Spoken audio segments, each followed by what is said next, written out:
डरना मना है। लासल गांव का शमशान काफी भयानक था। वैसे तो शमशान जीते जागते इंसानों के लिए भयानक ही होते हैं, लेकिन लासल गांव का शमशान ज्यादा भयानक और इंसानों के लिए खतरनाक साबित होने के पीछे एक और वजह थी। शमशान गांव के काफी नजदीक और खुले में था। शमशान के चारों तरफ कोई भी वॉल कंपाउंड नहीं था। एक और खतरनाक बात अभी अभी सामने आई थी कि लासल गांव का शमशान हर अमावस की रात धीरे धीरे गांव की तरफ बढ़ रहा था। शमशान के चारों तरफ वॉल कंपाउंड नहीं बनाया तो कुछ ही सालों में पूरा गांव शमशान बन जाएगा। पंडित जी, सरपंच भ्रष्ट है, साथ नहीं देता और हमारे पास इतने पैसे नहीं है कि खुद शमशान के चारों तरफ दीवारें खड़ी कर सके। मैं समझ सकता हूँ, लेकिन दूसरा कोई रास्ता नहीं है। देखो, मरे हुए लोग जब शमशान में दफनाए या जलाए जाते हैं तो उनकी आत्माएं सालों साल वहीं शमशान में बैठी रहती है। उन्हें जल्दी मुक्ति नहीं मिल पाती, और अगर ऐसे में शमशान को वॉल कंपाउंड ना हो तो उन्हें वहां से गांव साफ साफ दिखता है। उनके मन में अपने घर वालों का, रिश्ते नातों का मोह जाग जाता है। इसी वजह से हर अमावस की रात शमशान गांव की तरफ बढ़ रहा है।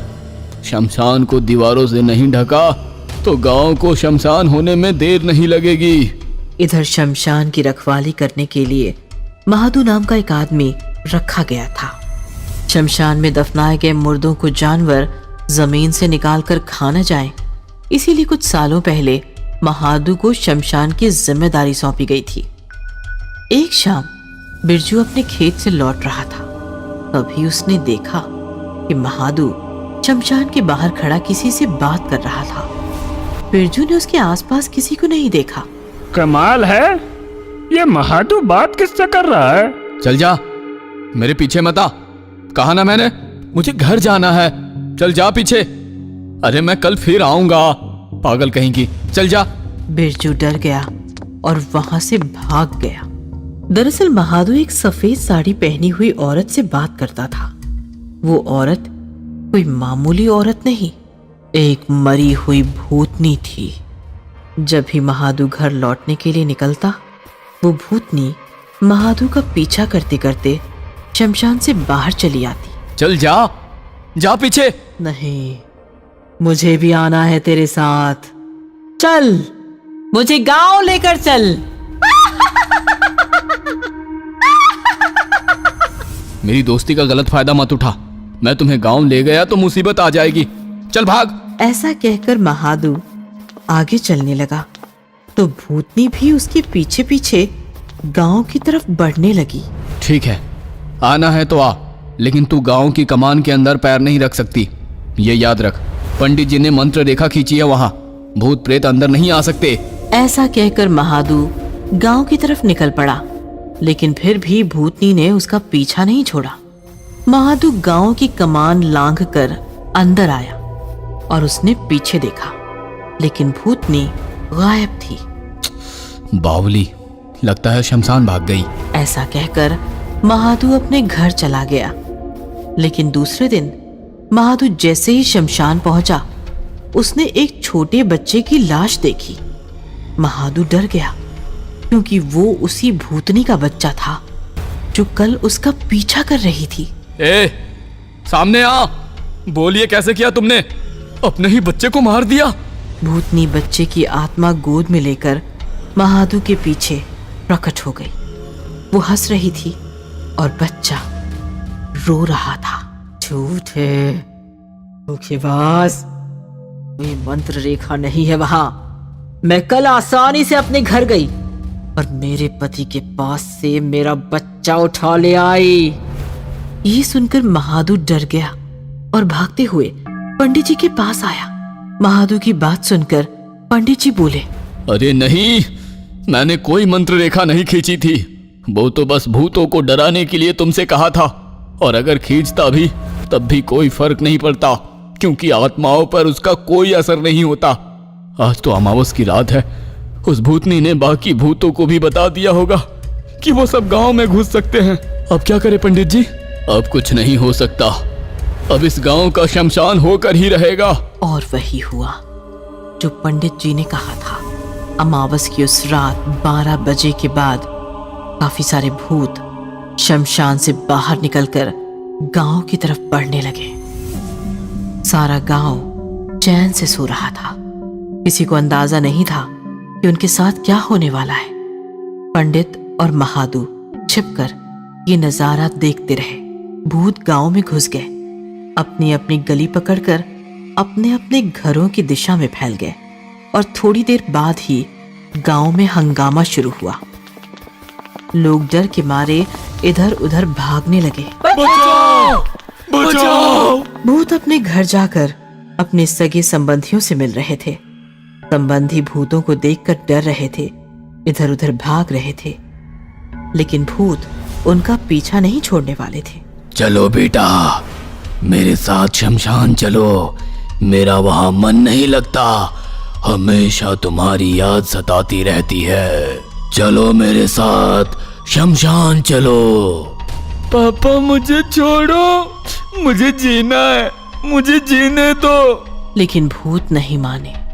वो जिनसे प्यार करते थे, जिन रिश्ते नातों का उनको मोह था, उन सबको शमशान से आए हुए भूतों ने उठा लिया और उन्हें उठाकर वो शमशान की तरफ निकल पड़े। पंडित जी ये क्या था? मैंने पहले ही कहा था, उनका संसार से मोह नहीं छूटा है। अब वो वापस संसार में तो नहीं आ सकते, लेकिन वो अपना संसार शमशान में ले जा सकते हैं। और वो भूत बस वही करने आए थे। अब वो उन संबंधियों को मार देंगे और अपना साथी बना लेंगे।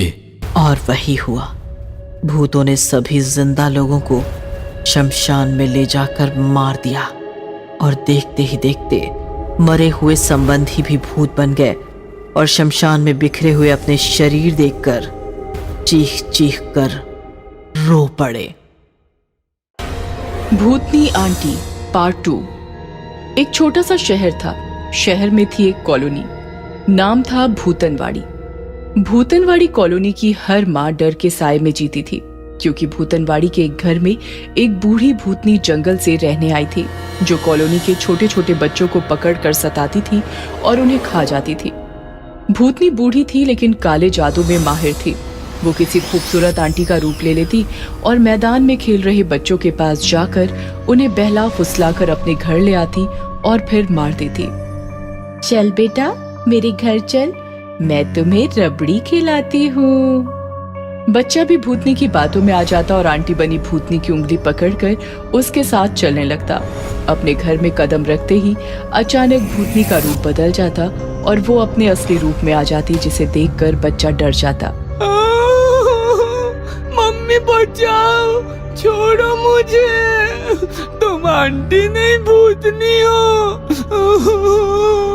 भूतनी नहीं, भूतनी आंटी। खाने आया था रबड़ी, खुद खाना बन जाएगा। भूतनी आंटी को पप्पी दे दे बेटा, और कितना चिल्लाएगा। नहीं, मैं तुम्हें पप्पी नहीं दूंगा, तुम बहुत गंदी हो, छोड़ो मुझे मम्मी। भक भक ना कर, मेरा भोजन बन, चल। इस प्रकार भूतनी की काली करतूतों से कॉलोनी में हाहाकार मच गया।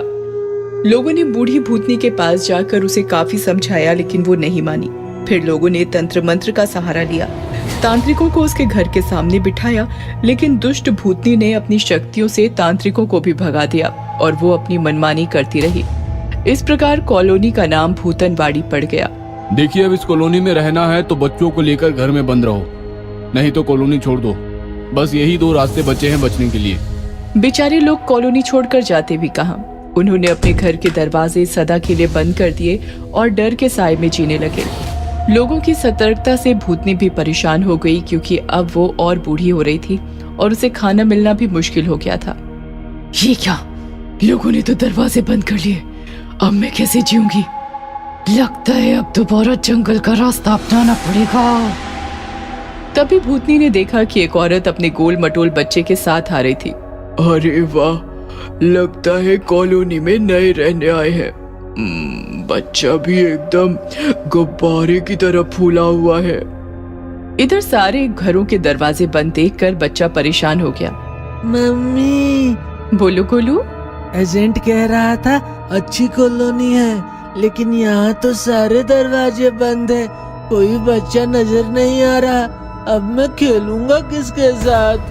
तभी भूतनी रूप बदलकर उनके सामने पहुंच गई। आपका स्वागत है हमारी कॉलोनी में। ठंड की वजह से लोगों ने दरवाजे बंद कर रखे हैं। अरे वाह, आपका बच्चा तो बिल्कुल मेरे मोलू जैसा है। मेरा मोलू अभी अभी मैदान में खेलने गया है। मैदान का नाम सुनते ही गोलू खुश हो गया। थोड़ी देर बातें करने के बाद गोलू और मम्मी वहां से निकल गए और भूतनी खुश हो गई। आज तो पार्टी करूंगी।